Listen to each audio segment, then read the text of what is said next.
Olá, você está no canal de leituras da Thelma. O livro de hoje chama-se Dom Casmurro, de Machado de Assis. 1900, capítulo 1, do título. Uma noite destas, vindo da cidade para o Engenho Novo, encontrei no trem da Central um rapaz aqui do bairro, que eu conheço de vista e de chapéu. Cumprimentou-me, sentou-se ao pé de mim, falou da lua e dos ministros e acabou recitando-me versos. A viagem era curta e os versos pode ser que não fossem inteiramente maus. Sucedeu, porém, que como eu estava cansado, fechei os olhos 3 ou 4 vezes. Tanto bastou para que ele interrompesse a leitura e metesse os versos no bolso. Continue, disse eu, acordando. Já acabei, murmurou ele. São muito bonitos. Vi-lhe fazer um gesto para tirá-los outra vez do bolso, mas não passou do gesto. Estava amuado. No dia seguinte entrou a dizer de mim nomes feios e acabou alcunhando-me Dom Casmurro. Os vizinhos, que não gostam dos meus hábitos reclusos e calados, deram curso à alcunha, que afinal pegou. Nem por isso me zanguei. Contei a anedota aos amigos da cidade, e eles, por graça, chamam-me assim, alguns em bilhetes. Dom Casmurro, domingo vou jantar com você. Vou para Petrópolis, Dom Casmurro. A casa é a mesma da Renânia. Vê se deixas essa caverna do Engenho Novo e vai lá passar uns 15 dias comigo. Meu caro Dom Casmurro, não cuide que eu dispenso do teatro amanhã. Venha e dormirá aqui na cidade. Dou-lhe camarote, dou-lhe chá, dou-lhe cama. Só não lhe dou moça. Não consultes dicionários. Casmurro não está aqui no sentido que eles lhe dão, mas no que lhe pôs o vulgo de homem calado e metido consigo. Dom veio por ironia, para atribuir-me fumos de fidalgo. Tudo por estar cochilando. Também não achei melhor título para a minha narração. Se não tiver outro daqui até o fim do livro, vai este mesmo. O meu poeta do trem ficará sabendo que não lhe guardo rancor. E com pequeno esforço, sendo o título seu, poderá cuidar que a obra é sua. Há livros que apenas terão isso dos seus autores. Alguns, nem tanto. Capítulo 2 do livro. Agora que expliquei o título, passo a escrever o livro. Antes disso, porém, digamos os motivos que me põem a pena na mão. Vivo só, com um criado. A casa em que moro é própria. Fila construir de propósito, levado de um desejo tão particular que me veste a imprimi-lo. Mas, vá lá. Um dia, há bastantes anos, lembrou-me reproduzir no Engenho Novo a casa em que me criei na antiga rua de Mata-Cavalos, dando-lhe o mesmo aspecto e economia daquela outra, que desapareceu. Construtor e pintor entenderam bem as indicações que lhes fiz. É o mesmo prédio assobradado, 3 janelas de frente, varanda ao fundo, as mesmas alcovas e salas. Na principal destas, a pintura do teto e das paredes é mais ou menos igual, umas grinaldas de flores miúdas e grandes pássaros que as tomam nos bicos, de espaço a espaço. Nos 4 cantos do teto, as figuras das estações e o centro das paredes, os medalhões de César, Augusto, Nero e Massinissa, com os nomes por baixo. Não alcanço a razão de tais personagens. Quando fomos para a casa de Mata-Cavalos, já ela estava assim decorada. Vinha do decênio anterior. Naturalmente, era gosto do tempo meter sabor clássico e figuras antigas em pinturas americanas. O mais é também análogo e parecido. Tenho chacarinha, flores, legume, uma casuarina, um poço e lavadouro. Uso louça velha e mobília velha.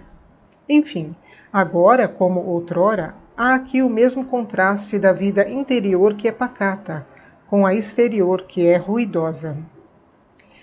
O meu fim evidente era atar as duas pontas da vida e restaurar na velhice a adolescência. Pois, Senhor, não consegui recompor o que foi nem o que fui. Em tudo, se o rosto é igual, a fisionomia é diferente. Se só me faltassem os outros, vá. Um homem consola-se mais ou menos das pessoas que perde. Mas falto eu mesma, e essa lacuna é tudo. O que aqui está é, mal comparando, semelhante à pintura que se põe na barba e nos cabelos, e que apenas conserva o hábito externo, como se diz nas autópsias. O interno não aguenta a tinta. Uma certidão que me desse 20 anos de idade poderia enganar os estranhos, como todos os documentos falsos, mas não a mim. Os amigos que me restam são de data recente. Todos os antigos foram estudar a geologia dos Campos Santos. Quanto às amigas, algumas datam de 15 anos, outras de menos, e quase todas creem na mocidade. 2 ou 3 fariam crer nela aos outros, mas a língua que falam obriga muita vez a consultar os dicionários, e tal frequência é cansativa. Entretanto, vida diferente não quer dizer vida pior. É outra coisa. A certos respeitos, aquela vida antiga aparece-me despida de muitos encantos que lhe achei. Mas é também exato que perdeu muito espinho que a fez molesta, e, de memória, conservo alguma recordação doce e feiticeira. Em verdade, pouco apareço e menos falo. Distrações raras.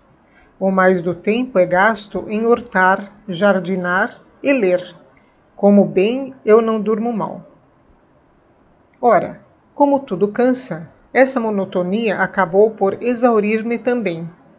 Quis variar e lembrou-me escrever um livro.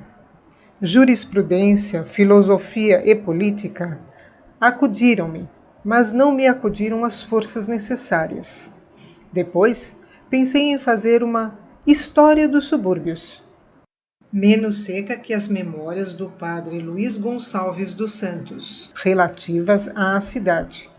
Era obra modesta, mas exigia documentos e datas como preliminares, tudo árido e longo. Foi então que os bustos pintados nas paredes entraram a falar-me e a dizer-me que, uma vez que eles não alcançavam reconstituir meus tempos idos, pegasse da pena e contasse alguns. Talvez a narração não desse a ilusão, e as sombras viessem perpassar ligeiras, como ao poeta, não o do trem, mas o do Fausto. Aí vindes outra vez, inquietas sombras. Fiquei tão alegre com essa ideia que ainda agora me treme a pena na mão. Sim, Nero, Augusto, Massinissa e tu, grande César, que me incitas a fazer os meus comentários. Agradeço-vos o conselho e vou deitar ao papel as reminiscências que me vierem vindo. Deste modo, viverei o que vivi e assentarei a mão para alguma obra de maior tomo. Eia, comecemos a evocação por uma célebre tarde de novembro que nunca me esqueceu. Tive outras muitas, melhores e piores, mas aquela nunca me apagou do espírito. É o que vais entender lendo. Capítulo 3. A denúncia. Ia a entrar na sala de visitas quando ouvi proferir o meu nome e escondi-me atrás da porta. A casa era a da Rua de Mata Cavalos, o mês novembro. O ano é que é um tanto remoto, mas eu não hei de trocar as datas à minha vida só para agradar às pessoas que não amam histórias velhas. O ano era de 1857. Dona Glória, a senhora persiste na ideia de meter o nosso Bentinho no seminário? É mais que tempo. E já agora pode haver uma dificuldade. Que dificuldade? Uma grande dificuldade. Minha mãe quis saber o que era. José Dias, depois de alguns instantes de concentração, veio ver se havia alguém no corredor. Não deu por mim. Voltou e, abafando a voz, disse que a dificuldade estava na casa ao pé, a gente do Pádua. A gente do Pádua? Há algum tempo estou para lhe dizer isso, mas não me atrevia. Não me parece bonito que o nosso Bentinho ande metido nos cantos com a filha do Tartaruga. E essa é a dificuldade, porque se eles pegam de namoro, a senhora terá muito que lutar para separá-los. Não acho. Metidos nos cantos? É modo de falar, em segredinhos, sempre juntos. Bentinho quase não sai de lá. A pequena é uma desmiolada. O pai faz que não vê. Tomara ele que as coisas corressem de maneira que... Compreendo o seu gesto. A senhora não crê em tais cálculos. Parece-lhe que todos têm a alma cândida. Mas, senhor José Dias, tenho visto os pequenos brincando e nunca vi nada que faça desconfiar. Basta a idade. Bentinho mal tem 15 anos. Capitu fez 14 a semana passada. São dois criançolas. Não se esqueça que foram criados juntos, desde aquela grande enchente, há 10 anos, em que a família Pádua perdeu tanta coisa. Daí vieram as nossas relações. Pois eu hei de crer? Mano Cosme, você que acha? Tio Cosme respondeu com um ora, que, traduzido em vulgar, queria dizer: são imaginações do José Dias. Os pequenos divertem-se, eu divirto-me. Onde está o gamão? Sim, creio que o senhor está enganado. Pode ser, minha senhora, oxalá tenham razão, mas creia que não falei senão depois de muito examinar. Em todo caso, vai sendo tempo, interrompeu minha mãe. Vou tratar de metê-lo no seminário quanto antes. Bem, uma vez que não perdeu a ideia de o fazer padre, tenho-se ganho o principal. Bentinho há de satisfazer os desejos de sua mãe. E depois a Igreja brasileira tem altos destinos. Não esqueçamos que um bispo presidiu a Constituinte e que o padre Feijó governou o Império. Governo como a cara dele, atalhou tio Cosme, cedendo a antigos rancores políticos. Perdão, doutor, não estou defendendo ninguém, estou citando. O que eu quero é dizer que o clero ainda tem grande papel no Brasil. Você o que quer é um capote. Ande, vá buscar o gamão. Quanto ao pequeno, se tem de ser padre, realmente melhor que não comece a dizer missa atrás das portas. Mas, olhe cá, Mana Glória, há mesmo necessidade de fazê-lo padre? É promessa, há de cumprir-se. Sei que você fez promessa, mas uma promessa assim? Não sei, creio que bem pensado. Você que acha, prima Justina? Eu? Verdade é que cada um sabe melhor de si, continuou o tio Cosme.